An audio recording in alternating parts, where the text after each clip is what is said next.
to Leaders of Tomorrow, the only show on Indian television where you, the MSME, get center stage to voice your opinions and thoughts. This is ET Now, special daily initiative to give MSMEs and entrepreneurs the opportunity to be front and center in every industry and area that matters to you. Today on the show on Direct Connect, a panel of experts answering your questions, and later on the show, we will feature Wagh Bakri on a Small Giant segment. On Direct Connect tonight, we have Vishal Thakur, co-founder of Contrata Universal, and Sunil Gupta, angel investor, answering all of your questions sent to us earlier. Do stay tuned. At the end of the show, we'll tell you how you too can reach us. Take a look at the segment.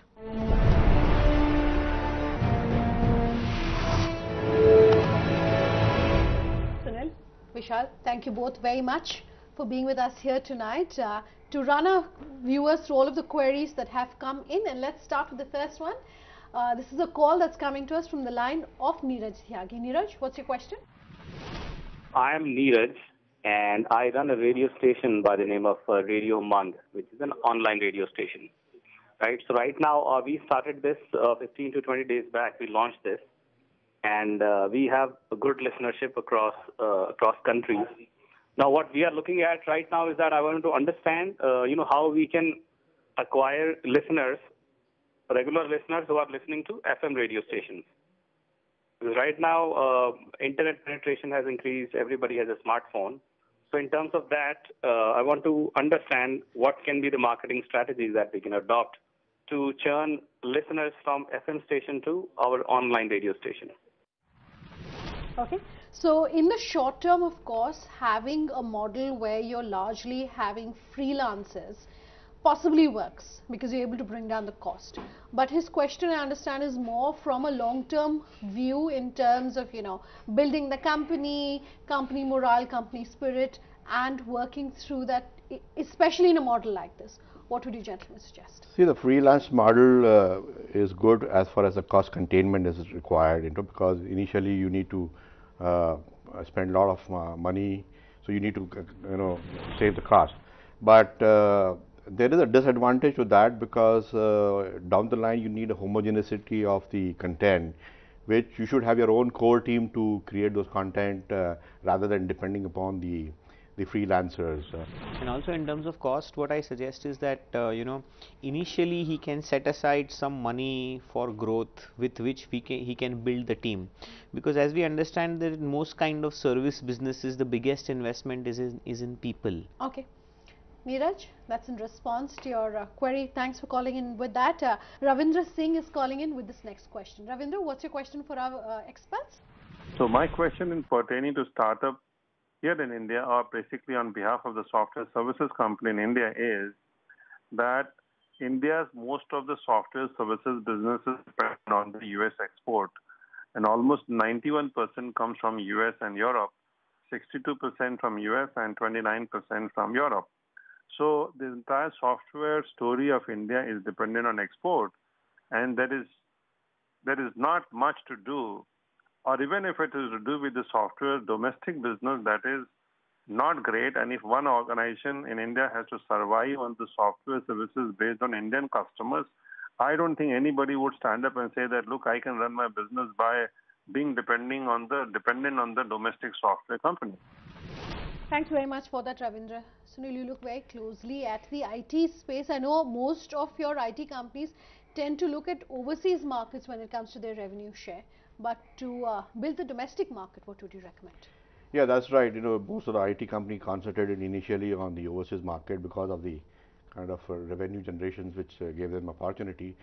But now things have changed. In the current scenario, government has released a digital architecture called India's Stack, and that is basically creating architecture to have an API based, like application programming interface based open architecture, where anyone can build systems around for cashless system, for paperless system, for presence-less systems. So those kind of applications are enormous in nature, and even a small company can participate in that ecosystem of building these large applications without too much of investment.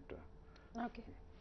To add to this, what Ravindra can look at is that in the IT security space, In fact, after GST is being implemented to protect the data, government has started 31 new IT security projects for which government is looking out for companies, software companies, IT companies which can help them. So there are plethora of opportunities available within India itself. It's just a matter of seeking them. All right. So there are opportunities for you in the domestic market. It is just about looking out for those and finding those, like our experts are saying. Ravindra, thank you very much for that. Our next query is also a call. This is coming to us from the line of Sheila Sharma. Sheila, what's your question? We are the most trusted name in the printing industry. I would like to know the impact of GST on SSI unit. Okay. GST, and you are the expert, Vishal, so let me hand it over to you. Okay.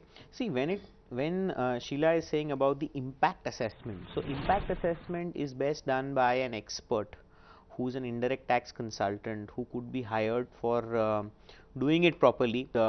They have to make sure that the entire value chain is end-to-end protected by GST. You only have to make sure that your supplier is registered, you have his GST number, and he is writing your GST number properly on all his invoices that he is sending it to you. If you ensure this much, you get credit automatically by the 10th of next month. So I think if they are able to achieve these two things, that is integrating their supplier with their GST numbers and their customers, I think 80-90% of the impact would be assessed. All right, our next question is coming to us from Kamlesh Dumawat. This is an email that's come to us. Kamlesh has written in to us to say he's a consultancy firm. He says there's a lack of responsibility amongst his employees. He says they don't work with responsibility and demand things including money, of course, and other things that they are paid on time. He says in case that's the employer, says something, these employees threaten to quit or they do quit. He is written in to us to ask our experts how he can essentially motivate his employees to work hard and with responsibility. A second question Kamlesh has for our experts is how to effectively integrate academics and academia in industry for better skills development. Quite a broad-based question, and the first part of it seems to be something that should be ideally integral as far as the operations of your business is concerned, being able to manage your workforce effectively. What would you gentlemen have to say to him? See, consultancy business, by say, it is a knowledge services industry where human resources play a vital role because that is your assets where you deliver the business. It's very important that these assets, what you have, they are constantly trained, upgraded to their skills, and at the same time create that kind of a learning abilities and capabilities within the organization to motivate.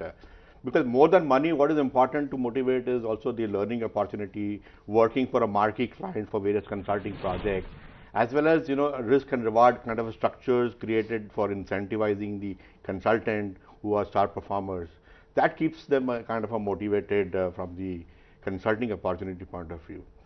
In terms of the academic interactions, see, it's a kind of a bilateral kind of a response. It's an industry responsibility to bridge gap between the academics. So one need to participate in terms of visiting those kind of academic institutes for imparting the industry-based knowledge. At the same time, participating in curriculum creation, and also offering the internship into your organization to the students so that they learn what has been practiced. I think that way the bridging of the gap between industry and academic can be solved.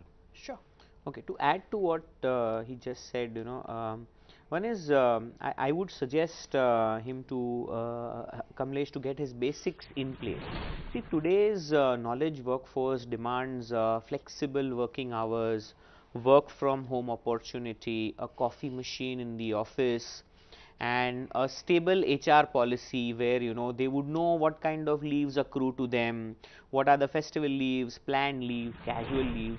So if the basics are in place and if they have an HR policy handbook which kind of clearly states all possible permutation combinations that happen during the year, then it brings a lot of certainty in the minds of employees.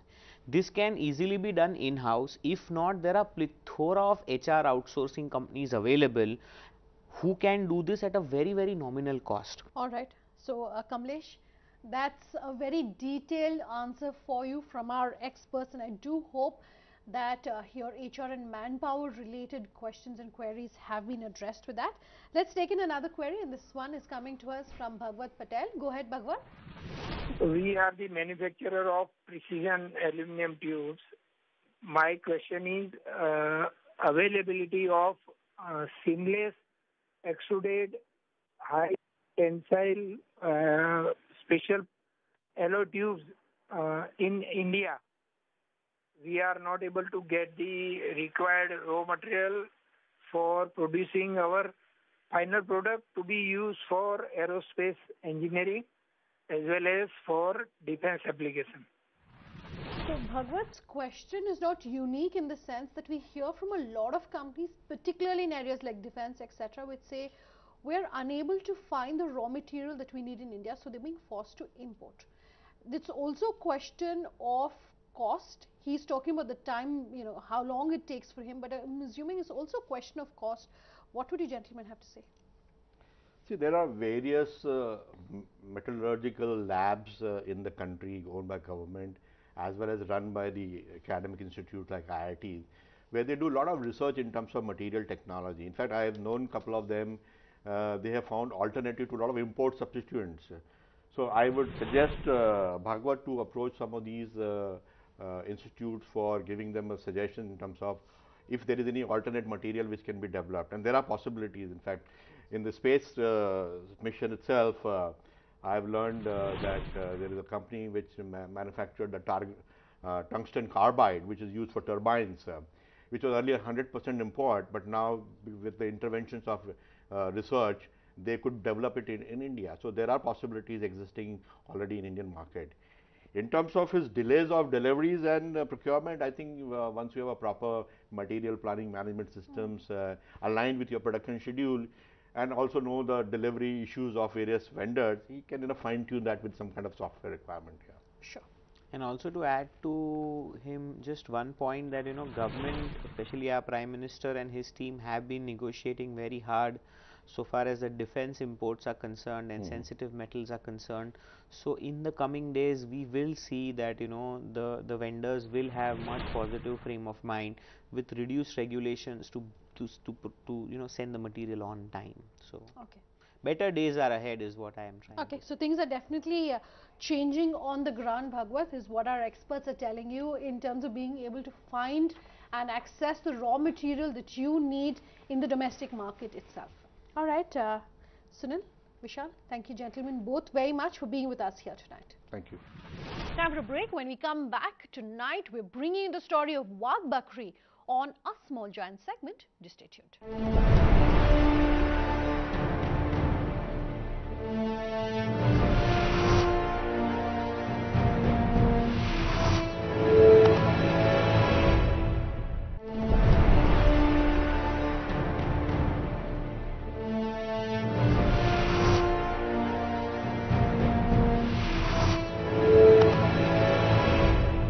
With us here on Leaders of Tomorrow, and tonight on Small Giants we're featuring Wagh Bakri.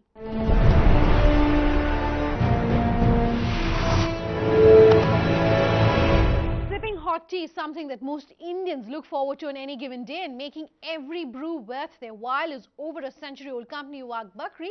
Shubhangi Sinha caught up with the fourth generation who's taking the legacy of the company forward. For tips for our viewers on managing a family business and making a mark in this space, take a look. To be or not to be might have been Prince Hamlet's dilemma, but to tea or not to tea is never even a question for most Indians. Bringing consistent taste and premium quality to tea lovers in India for over a century is the company Wagh Bakri. Established in 1892, the company has been taken forward by passionate tea connoisseurs of the Desai family.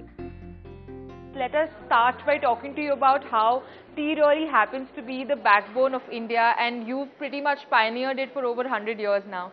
So what was the start of that journey like, and talk to us about what inspired your family to start Wagh Bakri.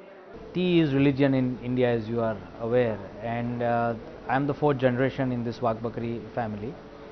I would still call myself an entrepreneur because we keep on doing new and new innovative things. So we are very proud of our roots, and Wagh Bakri actually means tiger and goat, both drinking from the same cup of tea. It's a story of equality which is relevant even today. So tea plays a very important role of a catalyst in bridging the gaps.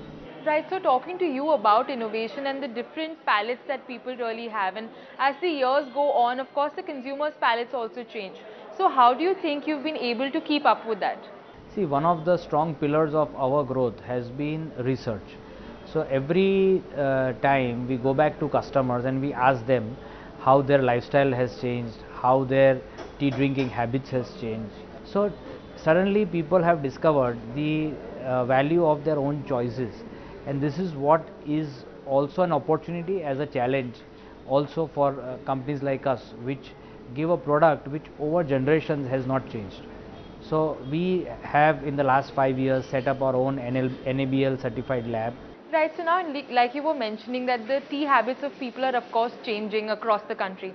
So what do you think are the few things which have changed in the landscape of the tea industry? See, one of the most important things which has changed is now Indians don't have as much time as earlier to enjoy their cup of tea, but their palate knows what a good cup of tea is. So when they are traveling, etc., they don't have the time to brew the tea and to add milk and properly serve it. So they have gone into a very nice new format, which again we have pioneered in India, which is called the instant teas category. So wherever they are traveling, you just add hot water and the tea is ready. Right, so now talking to you about the technology really that supports all of these changes.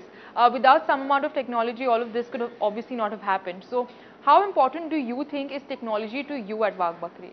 Technology is very important. We were the first people to introduce a B2C online platform called buytea.com, which is still doing very well.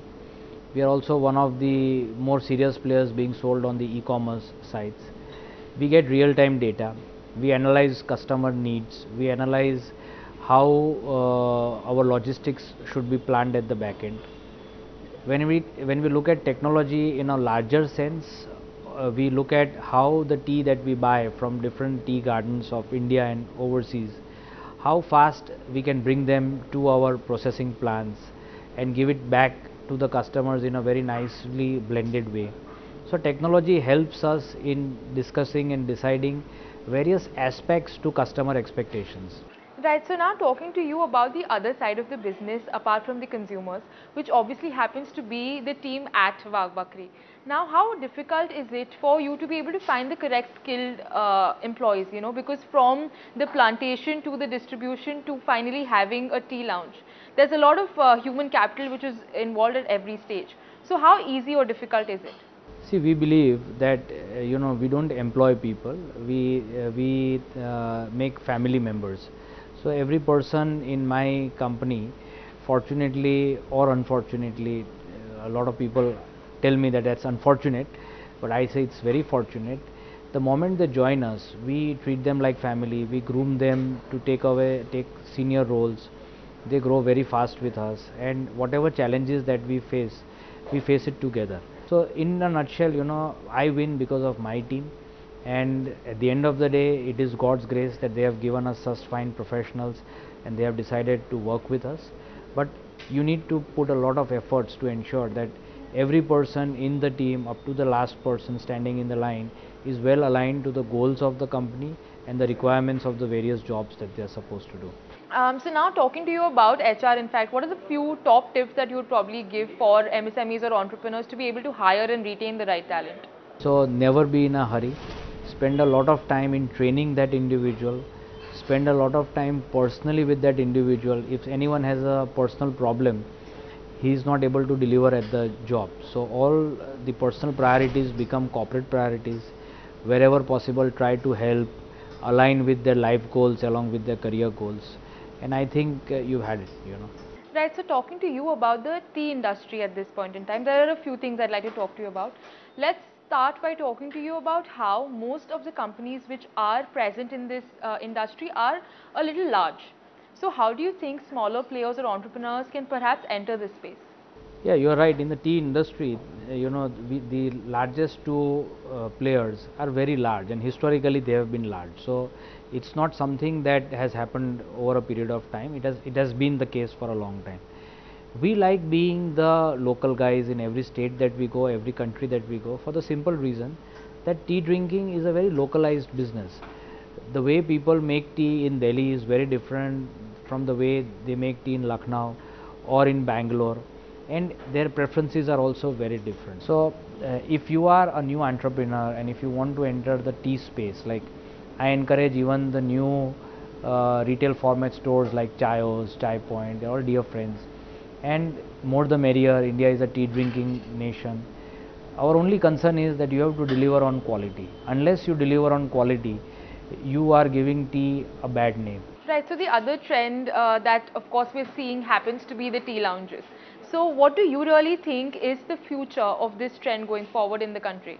See, the future of tea lounges is very bright because customers are more than willing to have a good cup of tea. And the challenges are, high rentals currently in India, less affordable parking spaces, etc. But the country is growing very fast, and people's expectations are also coming down. So when we first started our first tea lounge, we spent 3 months discussing, where is the parking space. And now when we just opened our latest tea lounge right opposite Juhu Beach, we never discuss parking because people are used to, the either taking public transportation or parking their cars where there are parking plots, etc. So the product has to deliver, the ambience has to be right, and people being Indians, they would want, like one of the things that we have taken up as a cause is to bring back the tea accompaniments which people are used to with tea. Right, so what are your expansion plans looking like going forward for the next 5 years perhaps? Right now we are looking at the next 6 months. I think with the entire nation, we are also aligning with the post GST era. We want to be very compliant. We want to make sure that whatever we do, like you said, we lay the foundation of the next 5 years. Definitely once GST is settled down, we want to expand our manufacturing capabilities. We want to look at a larger role in the global play that we are doing currently in tea. We also now want to work much more closely with the tea producing areas and the tea producing countries of the world, because our customers are now looking at back end. They are looking at things like the real quality versus another beverage that they consume globally. Committed to building relationships through a cherished cup of tea while keeping up with evolving consumer palates, Wagh Bakri has truly become a global brand. Completely out of time on this episode of Leaders of Tomorrow. If you have any questions for us or you have any feedback, you can always write in at leadersoftomorrowtimesgroup.com, on social media, tweet at us at LOT_ET now, or my personal Twitter handle Sunanda_J. You can also reach us on our Facebook page, Leaders of Tomorrow on ET now, or call us on that number you see on your screen. We love hearing from you. Thanks for watching. Have a good night.